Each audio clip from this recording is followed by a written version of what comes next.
اس video میں lesson number 12 I dream a world کی reading comprehension activity کو مکمل کیا جائے گا۔ تو چلیے مل کر دیکھتے ہیں reading for comprehension section A answer the following questions, یعنی مندرجہ ذیل سوالات کے جوابات دیجیے۔ پہلا سوال، what is the dream of the poet, یعنی شاعر کا خواب کیا ہے؟ تو جیسے کہ اس نظم کے ٹائٹل سے ہی واضح ہے یہ بات کہ یہ کس کے متعلق ہے۔ آئی ڈریم اے ورلڈ، میں ایک جہان کا خواب دیکھتا ہوں، اور پھر باقی کی یہ جو تمام نظم ہے وہ اسی سے متعلق ہے کہ شاعر جو ہے وہ کس قسم کے جہان یا دنیا کا خواب دیکھتا ہے کہ وہ دنیا کس طرح کی ہوگی، جیسے کہ وہ ایک ایسا جہان ہوگا کہ جہاں پر کوئی بھی شخص کسی دوسرے شخص کو حقارت سے نہیں دیکھے گا، دنیا میں ہر طرف محبت اور امن ہوگا، ہر شخص پوری طرح سے آزاد ہوگا، ہر شخص لالچ اور حرص سے پاک ہوگا، کالے اور گورے کی تفریق کے بغیر دنیا کی تمام نعمتوں سے ہر خاص و عام مستفید ہو رہا ہوگا پوری آزادی کے ساتھ، اور ایسے میں بدبختی کی کوئی گنجائش نہیں ہوگی وہاں، اور بالآخر اس سارے ماحول سے جو خوشی انسان حاصل کرے گا وہ بالکل اصلی یا سچے موتیوں کی مانند ہوگی، جو کہ بہت ہی قیمتی ہوتے ہیں، نایاب ہوتے ہیں، گو کہ ان کو بہت مشکل سے حاصل کیا جاتا ہے۔ تو دراصل ایسے ہی جہان کا خواب جو ہے وہ شاعر دیکھ رہا ہے۔ تو ان سب باتوں کو آسان الفاظ میں مختصر کر کے اگر بیان کیا جائے تو ہم اس طرح سے لکھ سکتے ہیں: The dream of the poet is to see a world where humankind would be free from greed, slavery, and all kinds of wretchedness. The dream of the poet is یعنی شاعر کا یہ خواب ہے to see a world، ایک ایسے جہان کو دیکھنے کا where humankind would be free، جس میں انسانیت جو ہے وہ آزاد ہوگی from greed, slavery and all kinds of wretchedness، یعنی جس میں انسانیت ہر طرح کی لالچ، غلامی اور بدبختی سے آزاد ہوگی۔ A kind of world where everyone will enjoy freedom and all the bounties of the earth equally۔ ایک ایسا جہاں a kind of world، ایک ایسا جہاں where everyone will enjoy، جہاں پر ہر کوئی شخص، ہر ایک شخص پوری طرح سے لطف اندوز ہو سکے گا۔ freedom and all the bounties of the earth equally، آزادی اور دنیا کی جو تمام نعمتیں ہیں، رحمتیں ہیں، ان سے یکساں طور پر ہر شخص مستفید ہو سکے گا، ان سے فائدہ اٹھا سکے گا۔ تو اس طرح سے یہ پہلے سوال کا مکمل جواب ہے۔ اب دیکھتے ہیں question number 2، what can we do to make this dream true, یعنی کہ یہ جو خواب شاعر دیکھ رہا ہے اسے سچ کرنے کے لیے ہم کیا کر سکتے ہیں؟ تو اس دوسرے سوال کا جواب حاصل کرنے کے لیے ایک مرتبہ پھر ہم پہلا جو جواب ہے اس کی طرف چلتے ہیں اور دیکھتے ہیں کہ دراصل وہ کس قسم کا جو ہے جہان ہوگا اور اس میں کیا کیا چیزیں درکار ہوں گی، تو اس سے ہمیں اندازہ ہو سکتا ہے کہ پھر ان چیزوں کو حاصل کرنے کے لیے ہمیں کیا کرنا ہوگا۔ مثال کے طور پہ جیسے کہ یہاں یہ کہا گیا کہ the dream of the poet is to see a world where humankind would be free from greed, slavery and all kinds of wretchedness، یعنی وہ ایک ایسا جہان ہوگا کہ جہاں جو تمام لوگ ہیں، تمام انسانیت ہے، وہ لالچ، غلامی اور ہر قسم کی بدبختی سے یعنی وہ آزاد ہوں گے۔ تو لہٰذا اب اگر گریڈ کو لیا جائے، اس کی طرف یعنی فوکس کیا جائے اس لفظ کو، گریڈ یا لالچ کو، تو اگر اس سے آزاد ہونا ہے یا اس کو ختم کرنا ہے تو کیا کرنا ہوگا اس کے لیے؟ اس کے لیے جو کچھ بھی ہمیں خدا نے دیا ہے اس کا شکر کرنا ہوگا، یعنی قناعت پسند ہونا ہوگا، جیسا کہ قناعت پسندی یا شکر گزاری جو ہے اللہ تعالیٰ کی نعمتوں کی، وہ ہمیں لالچ سے بچاتی ہے۔ اسی طرح سے اگر سلیوری کے لفظ کو دیکھا جائے یعنی غلامی، تو اس کے لیے یہ ہے کہ ہمیں ایک دوسرے کو برابر سمجھنا ہوگا، کسی کو خود سے حقیر جاننے کے بجائے ان کے حقوق کا خیال رکھنا ہوگا، اور ایک دوسرے کو برداشت کرنا یا ٹالریٹ کرنا ہمیں ایک ایسے جہان کے حصول میں مدد دے گا کہ جہاں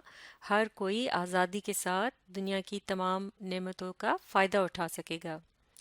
تو لہٰذا ان تمام باتوں کو آسان الفاظ میں ہم اس طرح سے لکھ سکتے ہیں کہ we need to learn to forgive and tolerate each other، یعنی ہمیں ایک دوسرے کو معاف کرنا اور برداشت کرنا سیکھنا ہوگا۔ We also need to learn to be happy with whatever God has blessed us with so that we do not become a slave of avarice or greed۔ ہمیں یہ بات بھی سیکھنی ہوگی کہ ہم کس طرح سے جو کچھ بھی ہمیں خدا نے عطا کیا ہے اس پر ہم راضی رہیں، خوش رہیں، تاکہ ہم اپنی جو لالچ ہے اس کے غلام نہ بن جائیں، حرص اور لالچ سے ہم بچے رہیں۔ Ultimately we will be able to make the world peaceful۔ بالآخر ہم اس قابل ہو جائیں گے کہ ہم اس جہان میں امن کو قائم رکھ سکیں۔ Although for the moment it seems impossible، گو کہ یہ بات جو ہے وقتی طور پر ناممکن لگتی ہے، but we must not give up، لیکن ہمیں ہتھیار نہیں ڈالنا یا ہمت نہیں ہارنی۔ At least we can make some difference، کم از کم ہم کچھ تو فرق یعنی سامنے لا سکتے ہیں، اور else it will remain only a dream، ورنہ یہ جو خواب ہے صرف خواب ہی رہ جائے گا، یعنی یہ کبھی حقیقت نہیں بن سکے گا۔ کوئی ایسا جہان ہم نہیں دیکھ پائیں گے کہ جس میں سب آزادی کے ساتھ دنیا کی تمام نعمتوں کا لطف اٹھا سکیں، لالچ سے پاک رہیں اور غلامی کی زندگی سے بچ سکیں۔ تو یہ سب تبھی ممکن ہوگا کہ جب ہم ان اصولوں پر عمل پیرا ہوں گے، ان اصولوں پر چلنے کی کوشش کریں گے جو کہ ہم نے اس جواب کے اندر قلم بند کر دیے ہیں۔ تو لہٰذا یہ ہے کوشچن نمبر 2 کا مکمل جواب۔ اب دیکھتے ہیں question number 3، which lines in the poem do you like the most and why؟ یعنی اس نظم کی کون سی لائنیں جو ہیں وہ آپ کو سب سے زیادہ پسند ہیں اور کیوں؟ تو اس کا جواب جو ہے وہ آپ اپنے پاس سے خود سے چن کر بھی دے سکتے ہیں کہ کون سی لائنیں جو ہوں آپ کو سب سے زیادہ پسند ہیں۔ البتہ ہم نے اس سوال کے جواب کے لیے جن لائنوں کو چنا ہے وہ ہیں where wretchedness will hang its head and joy like a pearl attend the needs of all mankind۔ لیکن جیسے کہ سوال میں پوچھا گیا ہے کہ why، یعنی آپ نے ریزن بھی بتانا ہے کہ لائنیں آپ نے جو چنی ہیں وہ آپ کو کیوں پسند ہیں۔ تو لہٰذا اس سوال کے جواب سے اب آپ یہاں اندازہ لگا سکتے ہیں کہ کس طرح سے ان لائنوں کے متعلق آپ لکھیں گے کہ جو آپ اپنے جواب میں شامل کریں گے۔ تو مل کر پڑھتے ہیں in this poem the lines I like the most are، تو اسی طرح سے آپ بھی اپنے جواب کو شروع کر سکتے ہیں۔ اس کے بعد یہ جو لائنیں یہاں لکھی ہیں ان کی جگہ جو بھی لائنیں آپ کو پسند ہو آپ انہیں یہاں لکھ سکتے ہیں، اور پھر آگے چل کر آپ نے اس کے متعلق بتانا ہوگا کہ یہ لائنیں آپ نے کیوں چنی، ان میں کیا بات آپ کو پسند ہے۔ تو اب دیکھتے ہیں کہ یہ جو لائنیں ہم نے چنی ہیں جس میں یہ کہا گیا ہے کہ where wretchedness will hang its head and joy like a pearl attend the needs of all mankind، اب اس سے متعلق جانتے ہیں کہ ریزن کیا ہے ان کو چننے کا۔ تو آپ اسی طرح سے آپ بھی بتائیں گے کہ I like these lines because، یعنی مجھے یہ لائنیں پسند ہیں کیونکہ personification has been used to describe the state of wretchedness، یعنی wretchedness یا بدبختی کے متعلق personification جو ہے اس کا استعمال کیا گیا ہے۔ جیسے کہ personification جو ہے وہ ایک literary device ہے، یعنی figurative language کا یہاں استعمال کیا گیا ہے، اور اس سے کیا ہوتا ہے ریچڈنس یعنی بدبختی اس کو بتانے کے لیے، اس کے متعلق بتانے کے لیے پرسونیفیکیشن کا استعمال کیا گیا ہے۔ تو اس سے اب آگے چل کے ریزن بتا رہے ہیں کہ یہ بات ہمیں کیوں اچھی لگی۔ It creates an interesting image in mind and makes the poem enjoyable, تو اس سے ایک دلچسپ سا جو تصور ہے وہ دماغ میں ابھرتا ہے اور اس نظم کو دلچسپ بناتا ہے۔ دراصل بدبختی جو ہے وہ ایک صفت ہے اور اسے آنکھ سے نہیں دیکھا جا سکتا، لیکن جب شاعر نے اس کو پرسونیفیکیشن یعنی استعمال کرتے ہوئے اس طرح سے بتایا کہ گویا وہ ایک انسان کی طرح سے جیسے سر جھکائے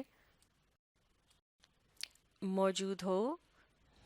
تو ایک دم یہ بات واضح ہو جاتی ہے کہ وہاں جس جہاں کا وہ شاعر ذکر کر رہا ہے اس نظم میں، اس جہان میں بدبختی کی کوئی گنجائش نہیں ہوگی، اس کو کسی قسم کی کوئی کامیابی نہیں ملے گی۔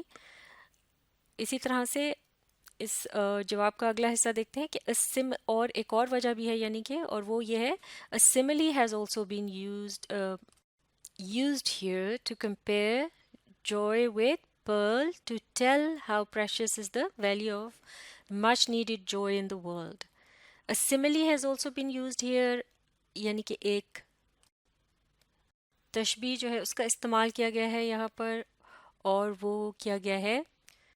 لطف کی کیفیت کو بیان کرنے کے لیے، اور اس کا موازنہ کیا گیا ہے ایک قیمتی موتی کے ساتھ،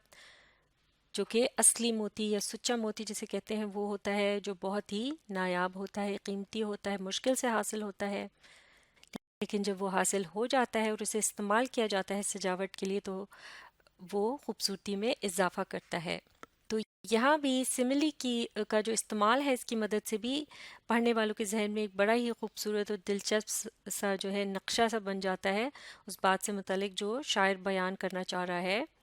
اور ہم اسے اسی کیفیت اور لذت کے ساتھ پھر سمجھ سکتے ہیں اور اس بات کا اندازہ کر سکتے ہیں، جیسے کہ یہاں وہ یہ کہنا چاہ رہا ہے کہ how precious is the value of the much needed joy in the world, یعنی اسی طرح سے دنیا میں یہ جو جوائے کی کمی ہے، یعنی لطف و قرار اور جو مکمل سکون ہوتا ہے اس کی جو ایک کمی ہے وہ کس قدر یعنی ضروری ہے دنیا میں اس کی موجودگی، وہ کتنا نایاب اور قیمتی ہے ایک موتی کی طرح سے۔ تو یہ ہے سوال نمبر 3 کا مکمل جواب۔ اگلا سوال which lines of the poem indicate equality، یعنی اس نظم کی کون سی لائنیں ہیں جو جہاں برابری کا ذکر ملتا ہے۔ تو سوال کو تھوڑا سا تبدیل کر کے اس کا جواب آپ اس طرح سے تشکیل کر سکتے ہیں کہ the lines of the poem that indicate equality are colon کا نشان، اس کے بعد آپ الگ سے ان لائنوں کو بالکل اسی طرح سے لکھ لیں گے۔ A world I dream where black or white, whatever race to be, will share the bounties of the earth, and every man is free. اگلا سوال what does the poet want to convey through the poem؟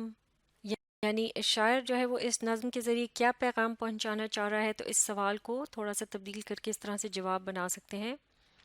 کہ the poet wants to، اب یہاں پر T کے بعد S کا اضافہ کریں گے، the poet wants to convey through the poem that he wishes،